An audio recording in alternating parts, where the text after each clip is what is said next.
Guys, I have a confession to make. I spend way too much time staring at screens, computer, phone, TV. I'm always looking at something, even before I go to sleep. It turns out the blue light emitted from those devices was causing digital eye strain and was affecting my sleep. You may be in the same position. Blue light damages our eyes and can lead to blurred vision, headaches, dryness, or watery eyes. For some, exposure to blue light can even cause heightened anxiety, depression, or low energy. BlueBlox was created to change this with high-quality lenses made in a specialized optics laboratory in Australia. Their 40 frames come in prescription, non-prescription, and readers, so you'll find exactly what you need. Go to blueblox.com/Chael. That's BlueBlox, BLUBLOX.com/Chael. Use the promo code Chael at checkout. That's going to save you 20% and get you free shipping worldwide, or just click in the link below. Guys, I was talking to you the other day. I was talking about Jon Jones getting up to 240 pounds, putting on about 20 pounds of lean muscle, and doing it in 6 months. And I was telling you from a common physiology standpoint, that's not possible. Not possible. A juice freak online challenged that and said, no, that's a very realistic number. I challenged the juice freak by saying, yeah, I always hear you guys saying that it's a common number. First off, I'm not talking about with steroids. And second off, you don't know anybody that did it. But everybody online that's got a book to sell or a tip or is the next best thing will always make a claim more ridiculous than the guy who came before him. And it works every single time. You will get people into your seminars. You will get people to subscribe. You'll get them to follow your cooking tips. If you can just make one ridiculous claim further than the guy that came before you. Okay, well, hold that thought, because there was a guy online who thought I was talking about him. His name is Derek. The irony of all of this is I had just sent Derek a personal message on Twitter. A very beautiful message telling him what a good job I thought he did, and he does. Derek has if you want to check him out on YouTube, it's called More Plates, More Dates. But he's a great-looking guy. He's a chemist. He understands these things. He never comes at it judgmentally. He comes at it scientifically. It's a very different approach. He's very open to new ideas. I've always liked Derek, and Derek did a cool move. Which is, there's another guy online I like, Coach Greg, okay? And I put these guys in the top tier. I would put Derek, I would put Coach Greg, I would put Mike Dolce as number one.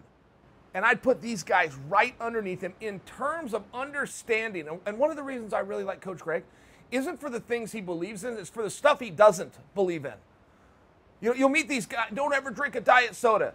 By example, Coach Greg goes, diet soda has no calories. Drink all the diet soda you want. Never drink Crystal Light, it's artificial. Coach Greg, it has no calories. If you think that tastes good while you're being disciplined in other parts of your life, go ahead and have the Crystal Light. But Coach Greg just thinks these certain ways. Same thing with maple syrup.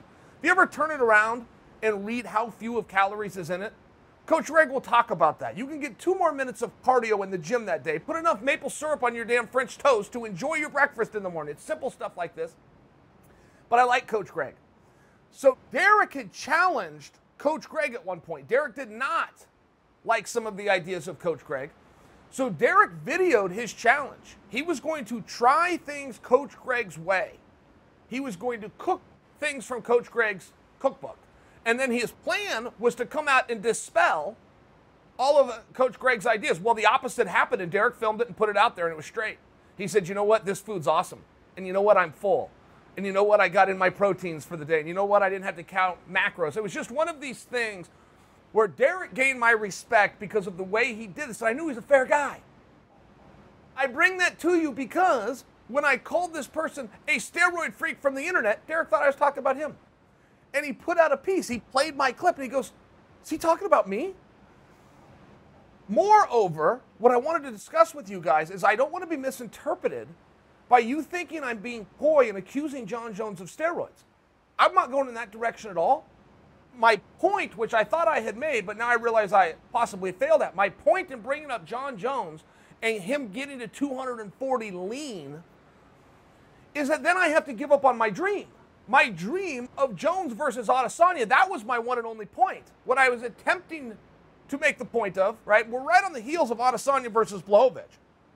Adesanya's going to grab that microphone, and Jon's not going to have a whole lot of choices. He's going to lose public perception by backing down from a little guy who's already moved up one weight, or he's going to go fight him. It's as simple as that. Okay, I'm a fight fan. That's a big fight for me. That's a big fight. My point was, I don't believe that Jon has passed the barrier of not being able to return to 205 pounds. From what I am told from Jon's teammates, he hasn't worked out. He has not got his heart rate up or broken a sweat in a period of time. He's just lifting weights. Now, the only reason I bring that to you is that if Jon weighs, and Jon used to weigh about 225, 228, if he's lifting and not burning the calories of a practice, he could be 230, he could be 232. But 230, 232, not burning calories, retaining water, all the stuff that comes with it. Jon, 2 weeks of working out, he's back to 225. He's a 205 pounder. My point being, I'm not ready to give up on that dream yet. I will not be ready to give up on that dream until 1 week after Adesanya and Blachowicz, provided Adesanya wins. Because that's what the cycle's going to be. Adesanya calls him out and challenges him. We're going to have an answer quickly. You saw how quick Masvidal responded to Usman, right? By example. That night, before Usman got in bed, he had his answer. That's the way these things work. When it's done on ESPN, that's the way these things work. I'm not ready to give up on that dream yet. And I also don't think it's fair if we, the viewer, puts pressure on Jon Jones to return to 205, which he cleaned out and is now moved. We challenged him to go to heavyweight. He accepted the challenge, and then we're gonna act like he's scared because he won't go back to a weight class that he dominated. I don't think that's fair either, if he's put on the size. But I don't think we have evidence of that. We only have a statement of that. And we have an overlaying statement that Jon just wants his next fight to be for the most money. We can definitely accommodate Jon's wishes by putting him in there with Adesanya, which is another reason I'm not ready to give up on it just yet.